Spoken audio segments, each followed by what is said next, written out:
श्रीलंका को नए राष्ट्रपति के रूप में रानिल विक्रमसिंघे मिल गए हैं। रानिल विक्रमसिंघे जो अभी तक कार्यकारी राष्ट्रपति की जिम्मेदारी संभाल रहे थे, लेकिन आज राष्ट्रपति का चुनाव हुआ।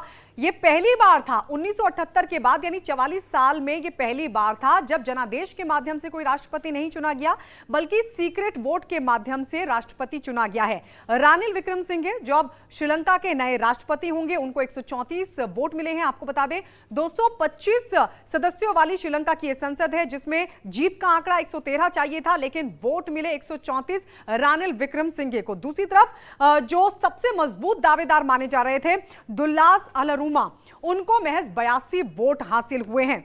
तो रानिल विक्रमसिंघे जो श्रीलंका के नए राष्ट्रपति बन गए, लेकिन विद्रोह अभी भी खत्म नहीं हो रहा है। जैसे ही उनके नाम का ऐलान हुआ, जो प्रदर्शनकारी थे सड़कों पर आ गए, राष्ट्रपति भवन के बाहर आ गए और उनकी तरफ से प्रदर्शन किया गया। तो ये बड़ी चुनौती है। अब रानिल विक्रमसिंघे जो नए राष्ट्रपति बन गए हैं श्रीलंका के, उनके सामने बड़ी चुनौती है। इसके अलावा भी कई और चुनौतियां हैं रानिल विक्रमसिंघे के आगे। वो चुनौतियां भी चलिए आपको बताते हैं। रानिल विक्रमसिंघे जो अब नए राष्ट्रपति बन गए हैं श्रीलंका के, लेकिन उनके सामने कई चुनौतियां हैं। एक चुनौती तो यही है कि किस तरीके से इस विद्रोह को शांत किया जाए। आप देखिए, राष्ट्रपति चुनाव से पहले भी लगातार जो विद्रोह की स्थिति थी वो बनी हुई थी, और उसी विद्रोह की वजह से गोटबाया को जो राष्ट्रपति पद है वो छोड़ना पड़ा। गोटबाया श्रीलंका छोड़कर सिंगापुर जा पहुंचे और उसके बाद अब राष्ट्रपति का यह चुनाव हुआ।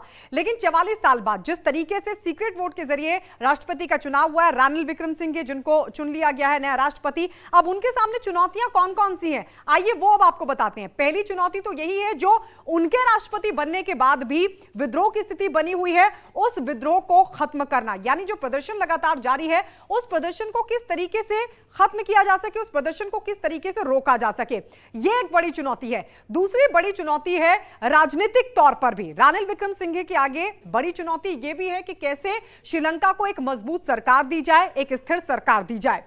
तीसरी जो बड़ी चुनौती है वो है श्रीलंका में जिस तरीके से आर्थिक मोर्चे पर लगातार श्रीलंका जूझ रहा है, वहां के लोग जूझ रहे हैं, जिस तरीके से महंगाई चरम पर है, लोगों को खासी दिक्कतों का सामना करना पड़ रहा है। ये एक बहुत बड़ी चुनौती रानिल विक्रमसिंघे के सामने बनी हुई है। उस चुनौती से भी रानिल विक्रमसिंघे को पार पाना होगा कि कैसे जो महंगाई के हालात श्रीलंका में बने हुए हैं, जैसे तमाम चीजों के लिए जो श्रीलंका के लोग हैं वो तरस रहे हैं, वहां तक किस तरीके से राहत पहुंचाई जा सके। तो ये तीसरी बड़ी चुनौती है रानिल विक्रमसिंघे के आगे।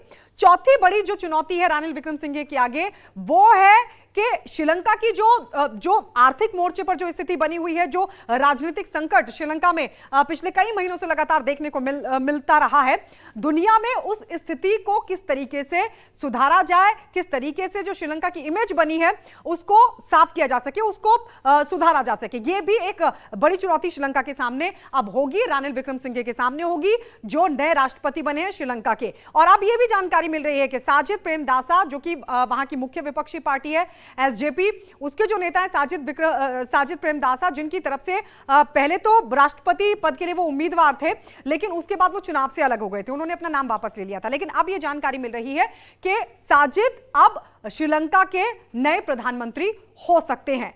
तो आज श्रीलंका को नया राष्ट्रपति मिल गया है रानिल विक्रमसिंघे के रूप में। अब देखना होगा कि श्रीलंका में क्या जो विद्रोह की स्थिति बनी हुई थी, जिन आर्थिक और राजनीतिक मोर्चों पर श्रीलंका लगातार जूझ रहा था, क्या उससे अब कोई समाधान रानिल विक्रमसिंघे के आने से निकल पाता है? क्या श्रीलंका इन दोनों ही मोर्चों पर निपटने के लिए तैयार होता है, या फिर वही स्थिति जो पिछले लगातार कई महीनों से देखने को मिल रही है, वही स्थिति बरकरार रहती है, जिस तरीके की तस्वीर राष्ट्रपति के चुनाव के बाद भी देखने को मिल रही है?